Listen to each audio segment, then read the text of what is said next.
Hello friends, नमस्कार। एक बार फिर स्वागत है आपका जीएस एग्जाम सॉल्यूशन में। दोस्तों, आज की इस वीडियो में हम ऐसे स्टैटिक जीके के वीडियो को कवर करेंगे। इसमें प्रश्नों की जो संख्या होगी 25 होगी और सारे प्रश्न जो होंगे एमसीक्यू टाइप के होंगे। तो अगर जो आप SSC MTS, SSC CHSL, SSC CGL, UPP, RORO या यूपीपीसीएस की तैयारी कर रहे हैं तो यह वीडियो आपके लिए बहुत इंपॉर्टेंट है। देखिए, डेली आपको 8 बजे रात में यह स्टैटिक जीके की क्लास दी जाती है। तो दोस्तों, जो भी ज्वाइन करना चाहते हैं फ्री में हमारे चैनल को सब्सक्राइब कर लेंगे और ज्वाइन कर लेंगे। डेली 8 बजे रात को स्टैटिक जीके की क्लास चलती है। तो चलिए आज के प्रश्नों को देखेंगे। जो इंपॉर्टेंट प्रश्न है आपके सामने लेके मैं हाजिर हूँ जीएस एग्जाम सॉल्यूशन में। दोस्तों, तो सबसे पहला क्वेश्चन है कि संसदीय शासन प्रणाली सर्वप्रथम किस देश में विकसित हुई। यानी जो संसदीय शासन प्रणाली है दोस्तों, संसद वाली व्यवस्था जो है, यह व्यवस्था सबसे पहले किस देश में प्रारंभ की गई थी, यह कहाँ विकास हुआ था इसका। ठीक है, तो इसका विकास जो है आपके ब्रिटेन देश में हुआ था। ब्रिटेन अर्थात इंग्लैंड। ठीक है, तो आपका विकल्प जो ए होगा ये क्या हो जाएगा, राइट आंसर जो हो जाएगा कि जो ब्रिटेन देश है इसमें संसदीय शासन प्रणाली जो है ये सबसे पहले विकसित हुई थी। चलिए नेक्स्ट क्वेश्चन देखेंगे दोस्तों, दूसरे नंबर का। रसायनों का सम्राट किसे कहा जाता है। यह भी आपके लिए इम्पोर्टेंट क्वेश्चन है। तो आपके सामने विकल्प दिए हुए हैं 4 और इसमें से सही विकल्प का चयन करके आपको क्या करना है, इसका उत्तर देना है। ठीक है, और जब आपको आंसर पहले से मालूम है दोस्तों तो आप क्या कर सकते हैं, पहले से ही कमेंट कर सकते हैं कि हाँ सर इसका एक होगा। ठीक है, तो कमेंट करने के लिए आप तैयार हैं। तो रसायनों का जो सम्राट है वो आपके सल्फ्यूरिक अम्ल को कहा जाता है। किसको दोस्तों, सल्फ्यूरिक अम्ल को रसायनों का या अम्लराज कहा जाता है। ठीक है, क्वेश्चन में अम्लराज आ जाए तो समझिए कि ये अम्लों का राजा के बारे में पूछ रहा है। तो सल्फ्यूरिक अम्ल को रसायनों का सम्राट कहा जाता है। ठीक है, चलिए तीसरे नंबर का क्वेश्चन मित्रों कि देशबंधु की उपाधि किससे संबंधित है। यानी इसमें से किस महापुरुष को देशबंधु की उपाधि दी गई है। तो देखिए, देशबंधु चित्तरंजन दास आप कहीं कहीं देखे होंगे लिखा हुआ आपको रहता है। ठीक है, तो देशबंधु चित्तरंजन दास, तो चित्तरंजन दास जो है इसका क्या हो जाएगा, राइट आंसर हो जाएगा कि देशबंधु की उपाधि जो है चित्तरंजन दास को दी गई है। तो इसका राइट आंसर हो जाएगा आपका विकल्प सी। चलिए नेक्स्ट क्वेश्चन देखेंगे चौथे नंबर का कि लेबनान की राजधानी कहाँ पर स्थित है। तो लेबनान की राजधानी है दोस्तों वह आपका इनमें से बेरूत होगा। ठीक है, विकल्प जो आपका डी दिख रहा है इसका राइट आंसर होगा कि लेबनान की जो राजधानी है वो कहाँ पे है, तो बेरूत में है। ठीक है, चलिए नेक्स्ट क्वेश्चन देखेंगे पाँचवें नंबर का कि भारतीय संसद का निर्माण कैसे होता है। यानी भारत की संसद की बात करेंगे तो इसका निर्माण किन किन को मिला के होता है। तो देखिए, लोकसभा, राज्यसभा और राष्ट्रपति को मिला के भारत के संसद का निर्माण होता है। ठीक है, अब भारत के संसद से संबंधित अनुच्छेद को देख लेंगे। ये संसद आपका 79 में आता है। ठीक है, राज्यसभा आपका 80 में आता है और लोकसभा आपका 81 में आता है। ठीक है, याद रखिएगा कि जो संसद होता है, संसद भारत में एक संसद होगा 79 था। ठीक है, 70 अनुच्छेद आर्टिकल 79 के तहत भारत में एक संसदीय संसद होगा। अनुच्छेद 80 के तहत भारत में राज्यसभा होगा। अनुच्छेद 81 के तहत भारत में लोकसभा होता है और अनुच्छेद 52 के तहत भारत में एक राष्ट्रपति होता है। ठीक है, ये तीनों से आप अनुच्छेद जान लीजिए। अनुच्छेद राष्ट्रपति जो है अनुच्छेद 52 से संबंधित है, राज्यसभा जो है अनुच्छेद 80 से संबंधित है, लोकसभा जो है आपके अनुच्छेद 81 से संबंधित है और भारत की जो संसद है वो 79 से संबंधित है। ठीक है, याद रखिएगा। तो इसका जो राइट आंसर हो जाएगा आपका विकल्प ए हो जाएगा कि जो भारतीय संसद है लोकसभा, राज्यसभा और राष्ट्रपति से मिलकर बनती है। तो विकल्प आपका जो ए होगा ये क्या हो जाएगा, इसका राइट आंसर हो जाएगा। ठीक है मित्रों, चलिए छठे नंबर का क्वेश्चन देखेंगे कि रेणुका झील किस राज्य में स्थित है। ये भी बहुत मोस्ट इंपॉर्टेंट क्वेश्चन है दोस्तों। तो रेणुका झील की अगर जो बात करेंगे तो यह आपके हिमाचल प्रदेश में स्थित है। कहाँ पे, हिमाचल प्रदेश में दोस्तों। ठीक है, हिमाचल प्रदेश की राजधानी कहाँ है, तो शिमला है। ठीक है, और यहाँ के वर्तमान मुख्यमंत्री कौन है, तो सुखविंदर सिंह सुक्खू। याद रखिएगा, हिमाचल प्रदेश रेणुका झील स्थित है। चलिए सातवें नंबर का क्वेश्चन है कि कार्य करने की क्षमता को क्या कहते हैं। तो दोस्तों, कार्य करने की जो क्षमता होती है उसे ऊर्जा कहते हैं। ठीक है, तो जो विकल्प आपका सी होगा ये राइट आंसर हो जाएगा कि कार्य करने की क्षमता को ऊर्जा कहते हैं। चलिए नेक्स्ट क्वेश्चन देखेंगे आपका आठवें नंबर का। तो आठवें नंबर का क्वेश्चन है दोस्तों, अलमाटी बांध किस नदी पर स्थित है। ये भी आपके लिए इम्पोर्टेंट क्वेश्चन है दोस्तों। तो अलमाटी जो बांध है यह आपकी कृष्णा नदी पे स्थित है।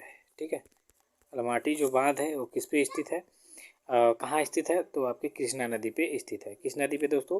कृष्णा नदी। कौन सा बांध? अलमाटी बांध, याद रखिएगा। अलमाटी बांध जो है कृष्णा नदी पे स्थित है। चलिए 9वें नंबर का क्वेश्चन है कि भारतीय राष्ट्रीय कांग्रेस का प्रथम विभाजन कब हुआ था? देखिए भारतीय राष्ट्रीय कांग्रेस के बारे में जानिए कि 1885 में सर A.O. ह्यूम द्वारा क्या हुआ था कि भारतीय राष्ट्रीय कांग्रेस की स्थापना की गई थी। ठीक है, भारतीय राष्ट्रीय कांग्रेस की जो स्थापना है वो 1885 ईस्वी में सर A.O. ह्यूम द्वारा की गई थी। और भारतीय राष्ट्रीय कांग्रेस में प्रथम विभाजन कब हुआ था? क्वेश्चन है ये आपका। तो 1907 में क्या हुआ था कि भारतीय राष्ट्रीय कांग्रेस का प्रथम विभाजन हुआ था। कब? 1907 में। और इसकी स्थापना कब हुई थी? 1885 में A.O. ह्यूम द्वारा क्या हुई थी? इसकी स्थापना हुई थी। ठीक है, A.O. ह्यूम द्वारा 1885 में, याद रखिएगा, बहुत इंपॉर्टेंट क्वेश्चन है। 10 नंबर का क्वेश्चन है कि धमाल किस राज्य का लोक नृत्य है? देखिए धमाल जो है ये बहुत बार एग्जाम में आपके पूछा हुआ क्वेश्चन है। तो धमाल जो है आपके हिमाचल प्रदेश का एक लोक नृत्य है। ठीक है, हिमाचल प्रदेश इसका क्या हो जाएगा? राइट आंसर हो जाएगा मित्रों। विकल्प जो आपका बी है यही क्या हो जाएगा? सही उत्तर हो जाएगा। ठीक है, 11 नंबर का क्वेश्चन है कि चोंग किस राज्य का लोक नृत्य है? अब देखिए धमाल आपने जाना कि हिमाचल प्रदेश का लोक नृत्य है, तो इसी तरह चोंग जो है यह किस राज्य का लोक नृत्य है? तो देखिए चोंग, ठीक है, यह आपके नागालैंड से संबंधित है, यानी यह नागालैंड का क्या है? लोक नृत्य है। ठीक है, तो चोंग याद रखिएगा यह क्या है? नागालैंड का लोक नृत्य है। तो विकल्प आपका सी इसका राइट आंसर हो जाएगा। ठीक है, चलिए मित्रों 12 नंबर का क्वेश्चन है कि राष्ट्रपति अपना त्यागपत्र किसे देता है?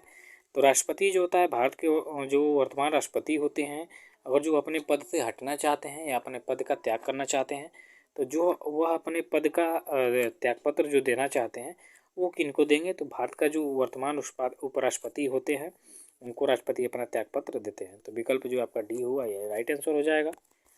13 नंबर का क्वेश्चन है मित्रों कि भारतीय संविधान सभा की संघीय शक्ति समिति के अध्यक्ष कौन थे? ये देखिए इंडियन पॉलिटी से संबंधित क्वेश्चन है।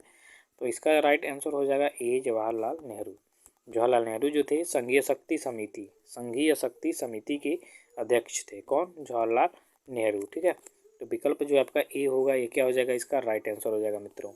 चलिए 14वें नंबर का क्वेश्चन है कि वेल्थ ऑफ नेशन पुस्तक नेशंस के लेखक कौन है? वेल्थ ऑफ नेशंस की पुस्तक जो है इसको किसने लिखा है? तो एडम स्मिथ के बारे में थोड़ा सा जानेंगे कि विश्व में अर्थशास्त्र का जनक एडम स्मिथ को माना जाता है। किसको माना जाता है? तो विश्व अर्थशास्त्र का जनक जो है, वर्ल्ड इकोनॉमी का जनक जो है, father of economy Adam Smith को कहा जाता है। और इनकी जो पुस्तक है वेल्थ ऑफ नेशन इसको इन्होंने लिखा है। तो इसका राइट आंसर हो जाएगा आपका बी। अगला क्वेश्चन है कि भूदान आंदोलन के प्रवर्तक कौन थे? तो देखिए भूदान आंदोलन है जो इसके प्रवर्तक आपके विनोबा, ठीक है, विनोबा भावे थे। तो इसका विकल्प जो आपका सी होगा ये राइट आंसर हो जाएगा कि भूदान आंदोलन के जो प्रवर्तक थे विनोबा भावे थे। 16 नंबर का क्वेश्चन है दोस्तों कि दादा साहब फाल्के पुरस्कार किस क्षेत्र में दिया जाता है? तो देखिए दादा साहब फाल्के जो पुरस्कार है दोस्तों यह आपके फिल्म के क्षेत्र में दिया जाता है। तो विकल्प जो आपका डी होगा इसका राइट आंसर हो जाएगा कि दादा साहब फाल्के पुरस्कार जो है फिल्म के क्षेत्र में दिया जाता है। इसकी शुरुआत 1969 में हुई थी और हाल ही में इस पर मैंने एक वीडियो भी बनाया है, तो उसके में आप देख लेंगे कि 20 फरवरी 2023 को जो दादा साहब फाल्के अवार्ड दिया गया है उसके ऊपर वीडियो बन चुकी है, तो आप जाके प्ले लिस्ट में देख सकते हैं। ठीक है, इसकी शुरुआत 1969 में हुई थी, फिल्म के क्षेत्र में दिया जाता है। 17 नंबर का क्वेश्चन है कि सरस्वती सम्मान किस क्षेत्र में दिया जाता है? तो सरस्वती सम्मान जो है दोस्तों यह आपके साहित्य के क्षेत्र में दिया जाता है। जाहिर सी बात है सरस्वती आप जानते ही हैं साहित्य अर्थात ज्ञान की देवी हैं, तो जाहिर सी बात है साहित्य के क्षेत्र में ही दिया जाएगा। तो सरस्वती जो सम्मान है साहित्य के क्षेत्र में दिया जाता है। अगला 18 नंबर का क्वेश्चन कि ग्रैमी पुरस्कार किस क्षेत्र में दिया जाता है? तो संगीत के क्षेत्र में सबसे बड़ा पुरस्कार है ग्रैमी। ठीक है, ग्रैमी पुरस्कार, और यह दिया जाता है संगीत के क्षेत्र में। ठीक है, चलिए 19 नंबर का क्वेश्चन है दोस्तों कटक का संबंध किस महापुरुष से है? तो कटक का संबंध जानते ही आप लोग, सुभाष चंद्र बोस का यहाँ पे जन्म हुआ था। तो कटक का जो संबंध है सुभाष चंद्र बोस से है। विकल्प सी आपका सही उत्तर होगा। 20 नंबर का क्वेश्चन है कि देश रत्न किसका लोकप्रिय उपनाम है? तो दोस्तों देश रत्न जो है डॉक्टर राजेंद्र प्रसाद को कहा जाता है। ठीक है, किसको? राजेंद्र प्रसाद को। डॉक्टर राजेंद्र प्रसाद कौन थे दोस्तों? भारत के प्रथम राष्ट्रपति थे। ठीक है, और संविधान सभा के अस्थायी अध्यक्ष थे। ठीक है, तो आपका विकल्प डी हो जाएगा। 21 नंबर का क्वेश्चन है कि भारतीय मौसम विज्ञान संस्थान दोस्तों कहाँ पर स्थित है। तो भारतीय मौसम विज्ञान संस्थान जो है दोस्तों वो आपके दिल्ली में स्थित है। तो इसका जो विकल्प आपका ये होगा, ये इसका राइट आंसर हो जाएगा। चलिए नेक्स्ट क्वेश्चन देखेंगे 22 नंबर का कि जामा मस्जिद को किसने बनवाया था। तो दिल्ली में जो जामा मस्जिद है दोस्तों, इसको शाहजहाँ ने बनवाया था। किसने बनवाया था? शाहजहाँ ने। तो विकल्प आपका जो बी होगा, इसका राइट आंसर हो जाएगा। 23 नंबर का क्वेश्चन है कि अंतर्राष्ट्रीय महिला दिवस कब मनाया जाता है। Very important question. तो यह 8 मार्च को महिला के सशक्तिकरण के रूप में मनाया जाता है। सभी विश्व के में मनाया जाता है। अंतर्राष्ट्रीय लेवल का दिवस है ये। तो 8 मार्च को अंतर्राष्ट्रीय महिला दिवस जो है मनाया जाता है। तो इसका राइट आंसर हो जाएगा 8 मार्च। 24 नंबर का क्वेश्चन है कि राष्ट्रीय ऊर्जा संरक्षण दिवस कब मनाया जाता है।